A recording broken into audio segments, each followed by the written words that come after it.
you doing? We hope you are all well. Mm-hmm.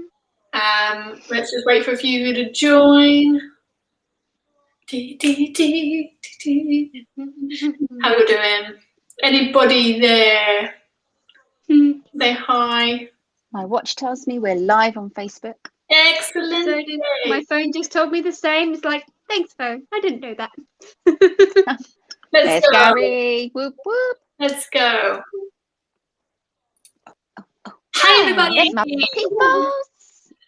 Well, welcome to Friday Night at the Trekkie Girls, and it's Friday. And we're here to talk about our favourite subject in the whole wide world, Star Trek. Hello, Gary. Hello, Christoph. And Christoph again. Christoph is on Facebook and YouTube tonight. Hi, Megan. Welcome back. Lovely to see you again. We're all good, thank you. Megan, hope you're well. Christoph is multi-platforming. We are multi-platforming all over the place. Righty then. So tonight we've got a few things to talk about. We've got Lower Decks, we've got cocktails, Valentines, Voyager, all sorts going on. Hi, Tim. But first we just wanted to raise our glass to someone, a friend of ours, especially a particular friend to our brother in podcasts, the Riker's Beard, who sadly lost Greg Brown last weekend, which was a massive loss to the Star Trek community. We're absolutely gutted about it. I don't know if you met Greg, he was just a regular at the Star Trek scenes, really top smashing bloke. He sadly passed away last weekend to COVID, of all things. So cheers to you, mate. We wish you well and stay with Greg. And hi, Raker's Beard. We're just raising a platform to you guys as well, to our lost brother Greg from the Star Trek community. You will be sorely missed in the Star Trek community. It's a huge loss to all of us. So to Greg. To Greg. Got a little raspberry. To Greg. That's why Raker's Beard. Our thoughts. I thought you said you had a bit of raspberry up your nose then. It looked like it. It went like that, and I'm like, I'm trying to be smart. And I look like I've got raspberry in my nose. It's just, yeah. Righty then. So this week we've been watching the episode Moist Vessel. Sarah, would you like to tell us what the name of the episode is? Sarah? Sorry?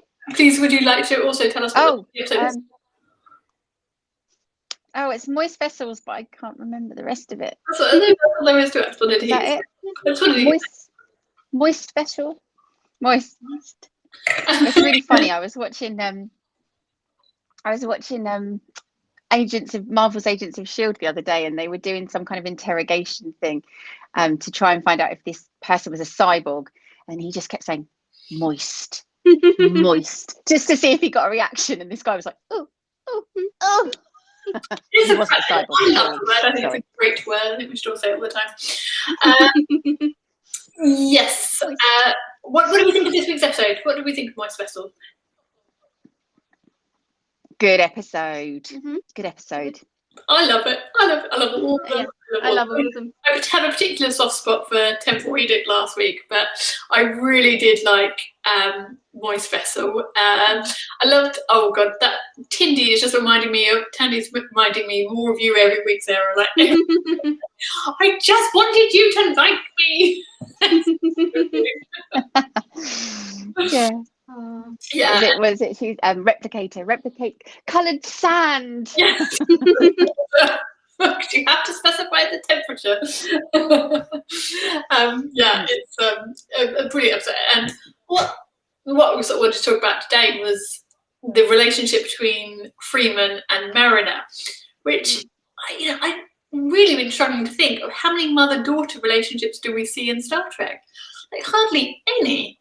There's Troy and Mrs. Troy. Yeah. And that's kind of, pardon? Keiko. Keiko and Molly, yeah. That's another one. And of course you got sort of mother and son with Dr. Crusher, but mother and daughter there's not a lot of. No. And it's a real shame, but I do love the dynamic in this episode. And it's funny that at this stage, we know, because everyone's seen it, or when we're the last people in the world to review Lower Decks, but we know later on they do actually come out to the rest of the crew, and Boimler finds out. But at the moment, it's all a secret, which is quite funny, isn't it? I used to work with my mum, which was quite funny.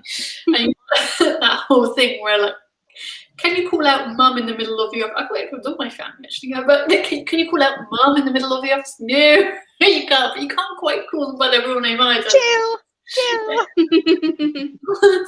It's just a bit peculiar. To be fair, I just like hearing the name Carol in Star Trek. Whenever it happens, I'm like, I know, I think so. When they're absolutely done, don't you call me Carol. yeah. That just raised a good point here. What about Janeway in Seven? You could say that Janeway and Naomi, Naomi in Seven. Yeah, there's lots of maternal figures. You're right, Megan. Janeway in Seven's a good one. And Janeway, Seven and Icheb were like mother and son, but not quite, not actually. They weren't like people who'd grown up as mother and daughter. But it's a good point. Yeah, it's what's Tim? What's this? What about the movie on the holodeck scene? Which bit was that? You might have to remind me. There was Lower Decks moves so fast, doesn't it? Do you find that I'm finding this time watching it a lot easier just to relax and watch it and take in the jokes. Yeah.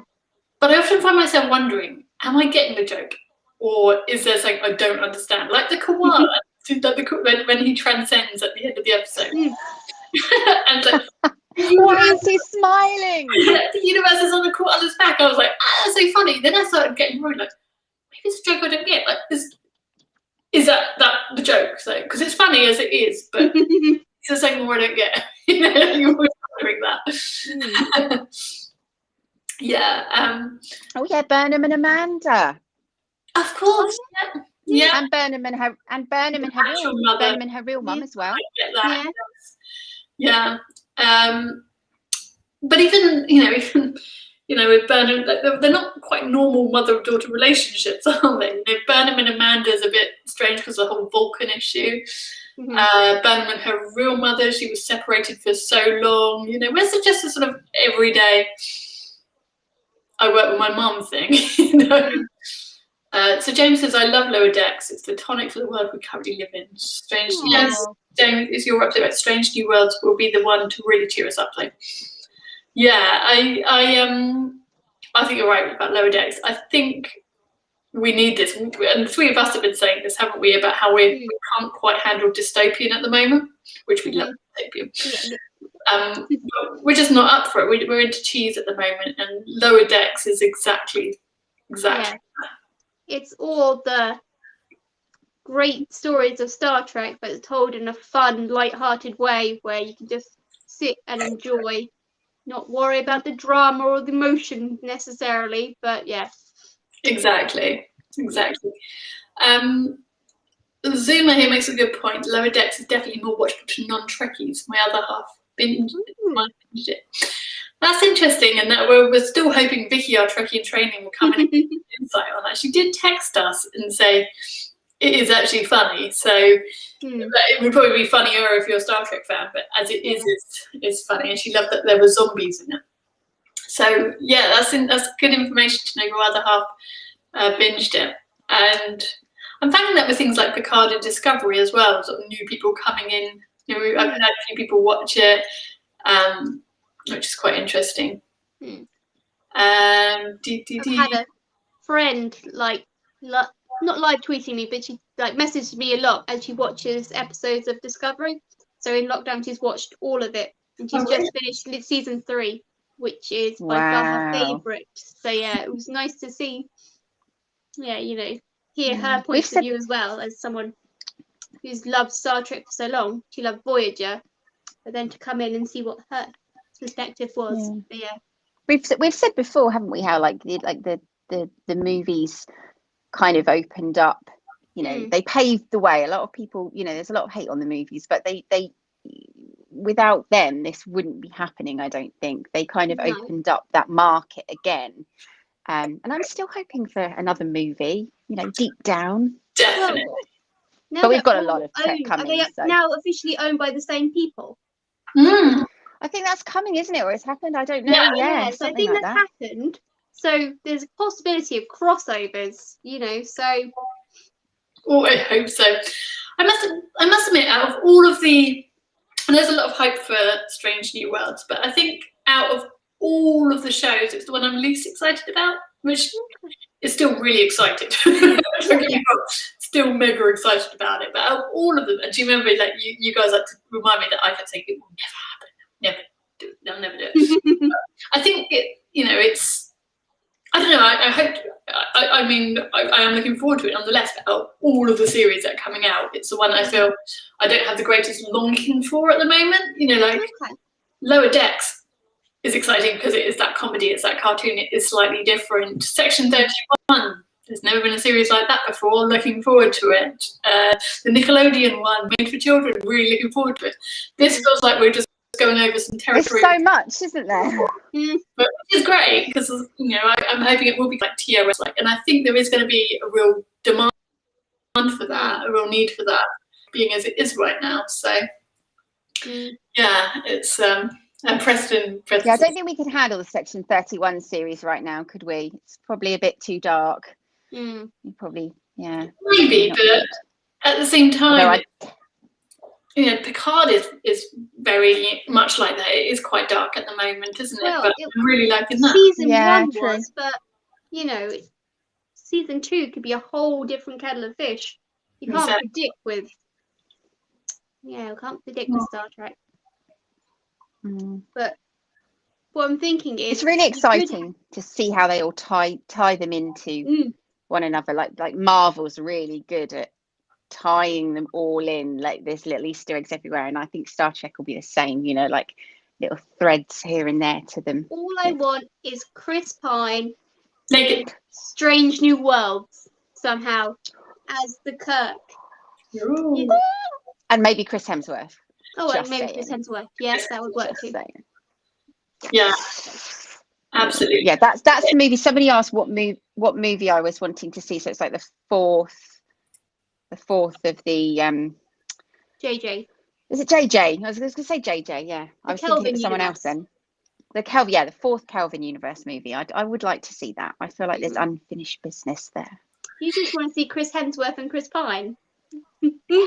So bad. It's so funny. Bad. Take me back 5 years ago, I would have been all over that. I would have been completely all over it. But now I can be fussy as a Star Trek fan. I can be choosy. I have choosy. I would quite like. I'm not as fussed about a fourth JJ. Again, if it happens, happy days. I'll go see it. I'll be cheering it on. I will love it. But as I can be fussy now, what would I rather see? I'd rather see a Deep Space Nine movie. If I'm honest. Oh. But now we're kind of back into the Star Trek universe at that timeline again. Maybe we don't need that because actually you can do more with a TV series. You can do a lot more. I think what I'd like is a Star Trek universe movie where it brings in characters from across the shows in the right time zone. So maybe in Picard time, so you can have Deep Space Nine and you can have Voyager characters all interacting at once. I love it. I like it. Wow. Nadia, like a Star Trek assembles. I was just going to say we're like an Avengers assembles like Endgame kind of movie there. I think Star Trek need a few more bucks in the bank first, and then they can pay all the big wages. About Tarantino perhaps, because there was the whole Tarantino thing, wasn't it? Yeah. Which wasn't as good as my idea. I don't know how I feel about that. I can't imagine it. I would reserve judgment till I saw it, I think. Jim, I had an idea. What I would like to see is kind of like Trekkies, a bit like imagine something along the lines of kind of a bit like Galaxy Quest, but more focusing on the convention scene. And it's a Tarantino style movie which focuses on all aspects of the convention scene. So you got at the top, you got the convention boss, who runs, the Jason Joyner walks in his leather jacket, that comes up with, the event organizer, and he's like the top guy. And then you got the agents, all the celebrity agents, and then you got the actors, and you got the different level of actors. You got the William Shatners of the world, and then you got the ones with the two parts, who are just trying to make a living. And then you kind of got the bloggers, ta-da! And then you got the first time attendee, and then you got the old time attendee, and how all these people have just all got their part to play. And I just can imagine this really funny scene where you take all those characters and all those personalities. I'd love to see it anyway. Yeah, but I digress. Or like a reality series. Trekkies go dating or something. Oh, come on, we could milk this. Yeah. All right, let's do cocktails. Okay, so today's cocktail, we've already all started tucking into ours already because it was too delicious. I was going to say, I'm halfway through mine. We thought we'd do a Valentine's special, as it is Valentine's coming up this weekend. So yeah, trigger warning, people were talking about Valentine's. So this week we've got Jamaharon, which we decided to make with champagne or Prosecco if you're feeling cheap like us this weekend, chambord and frozen tula berries, aka frozen raspberries. Mix them all in a glass and drink them. Beautiful Valentine's drink. That's why I've been getting bits of raspberry stuck in my teeth. Lovely. I like to substitute chambord with Foodle's mulberry gin. Ooh, it's very nice. Is it? Nice. Yes. As we were texting, I'm like, this is what I'm gonna put on the thing, but anything red, So that's this week's Star Trek cocktail. Megan, yeah, you got to buy the book. The book's good fun, actually. I've still got it right here. This is what Megan's talking about. Excuse my messy background. We were decorating. Star Trek cocktails book, great fun. So, Star Trek Valentines. We thought it might be fun to talk about couples on Star Trek. Who do we want to keep? Who do we like? Who do we want to throw out the airlock? And who would you like to see that doesn't already exist yet? Ooh, okay. Got any ideas? Oh, it's just like shoot, shag, marry, isn't it? Yeah, it's a bit like that. Maybe like conjoined Jamaharon and what did I say? Airlock. I'm thinking. Should have thought about this before. You thought about my texture, yeah. Airlock. Would have been a good idea. Okay. Yeah, What about, let's start with you. Obviously, the couple I love most is Riker and Troy. They're like the best. I absolutely adore them together. I love how they hinted it in like the first episode, and then it's always there like in the background and then you get a beautiful wedding and you get the future where they're married and they have a kid, and I like that. Yeah. Zaddy, can you still hear my thoughts? Oh look, Megan's got a good one here. 7 and Chakotay need to go at the airlock. Agreed. Came out of absolutely nowhere. Yeah. Yeah. I wish they had more build up on that, because I could buy into that, but you're right, it wasn't delivered great, was it? No. I always preferred Odo with Lwaxana Troy. Yes. Oh yeah, that's a good call. I loved their relationship together. It was really sweet. And I think she understood him really well, like really quickly as well. And I really liked their relationship. I think they're the good contrast of personalities, didn't they? Him being so uptight and her being so flamboyant. They kind of the introvert and the extrovert really works well. Yeah. I'm with you there. I've got to admit, I've always said this about Kira, like Kira and Odo. I found it a bit cringy myself when I loved it, but I found it a bit cringy, but she's a smart woman. That's all we can say about that. Always go for the shapeshifter. Nadim says Trip and T'Pol were great. He was sexy. Yes. I didn't buy into that at first, but I did get there when they had the baby. Found out they had a baby.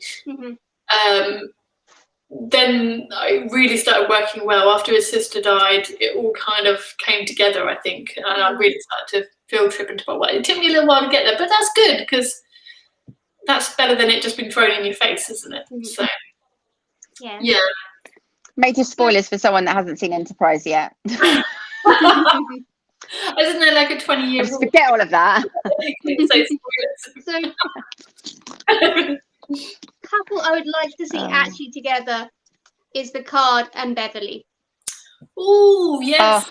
Yes. Yeah, like they've obviously hinted it a lot, and in All Good Things they were married at one point, but we don't get to see it, and I'd like to see that. I want to see Beverly in Picard. They're bringing back Whoopi Goldberg. Her name's Guinan. That's it. So got to see a bit of Bev. I'd like to see Beverly. Definitely. I think one of my favourite couples at the moment is Michael and Book. I'm really feeling them. I think they make. I was going to say that. Yeah. I also liked Michael and Ash, and it seemed they were good too.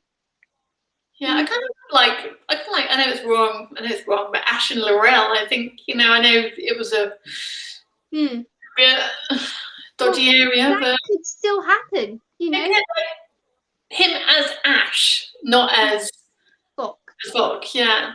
It's yes, Christoph, you're right. Picard needs Bev as the hashtag, which Rebecca runs. She does a great job constantly plugging that, and long may she plug it into what happens.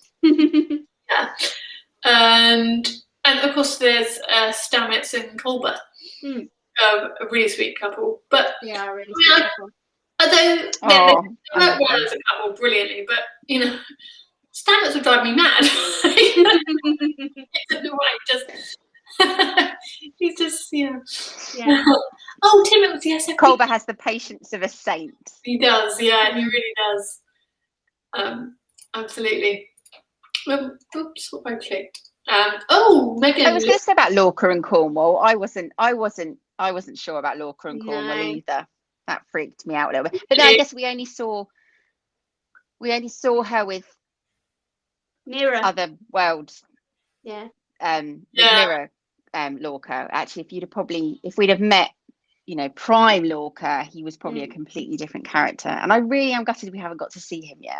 I would have loved to have seen him back. I'm going to throw a controversial one out here for who I think should be together, or who I think would be a good couple. Okay, no, just hear me out. Okay. The Holographic Doctor.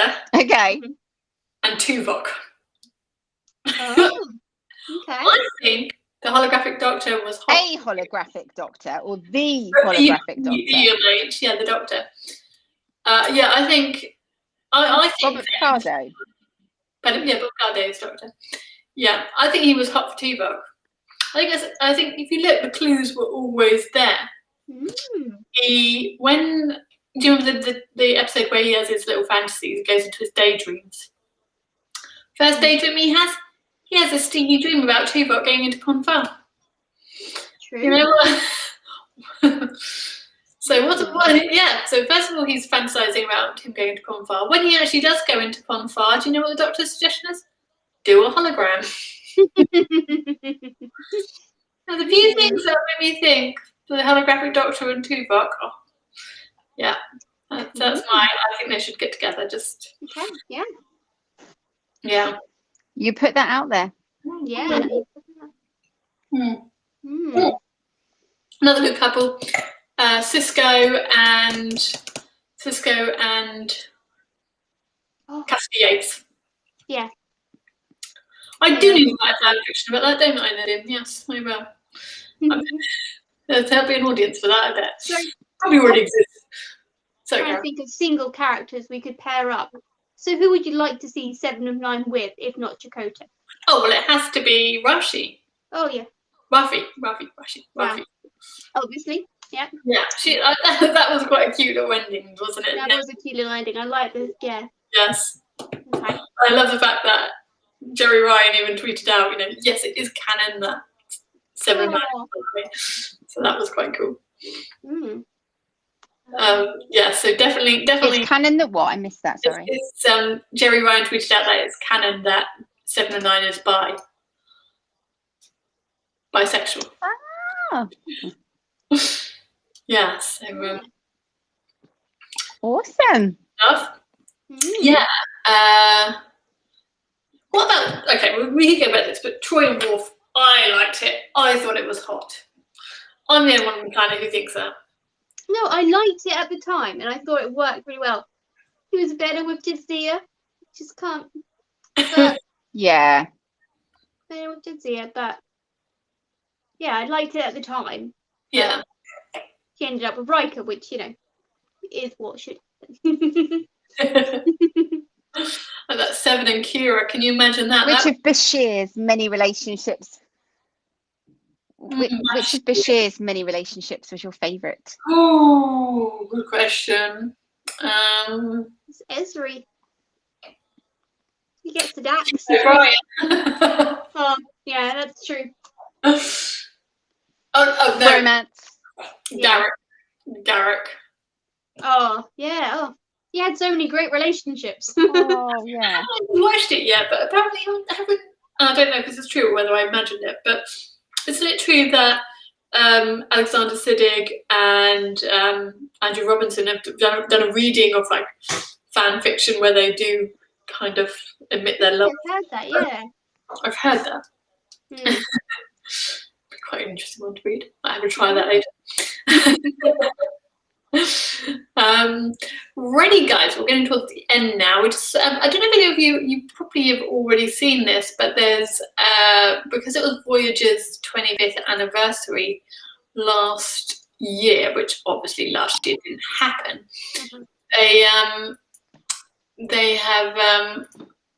They're bringing out a documentary, so it's a 25-year anniversary plus one. And so it's something like, it's made by the same people who made the excellent Deep Space Nine. Oh, wow. Behind it. Yeah, and that's exciting. Yes, there's Indiegogo up at the moment. It's not launched quite yet, but make sure, I'm just going to tweet out the address, but you might want to subscribe early to this, because I think some of the early fan perks are always really good. Mm. And we can't spend our money on conventions this year, so this is a good way to get a little taste. I really can't wait. What sort of things are we hoping will appear in this Voyager documentary? I'm hoping that I would love, and I know it's a controversial subject, but I'd love to know that Jennifer Lynn's okay, and happy and content now, and good. I'd like to know that things with Jerry and Kate Mulgrew, which I believe. Really like the two of them to have a chat, Yeah, nice therapeutic. I want to know that Harry Kim got a promotion.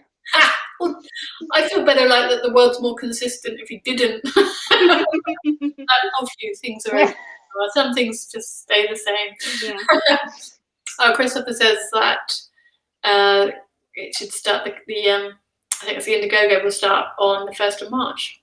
Ooh, okay. Ooh, so yay, exciting. Yay. So yeah, we would have been early sign up to that. Mm-hmm. Yeah, I'm hoping the one I can't wait to hear about is Discoveries. We have to wait 20 odd years for it, but I mean, learning about I get the feeling it had a rocky start, so I'd be quite interested to know the behind the scenes on that, see what was rumor and what really happened. But either way, all the most successful Star Treks have a rough start. So get on board with that. Ready, guys? I think that's all we've got time for tonight. But thank you so much for joining us again. It's so lovely to see you all. We're really grateful for you tuning in every week. We love talking to you guys. So thank you so much. We hope you all have a lovely week and a lovely weekend. All take care of yourselves. And we will see you again next Friday. Stay safe. See you soon. Bye. Doing it before Marilyn.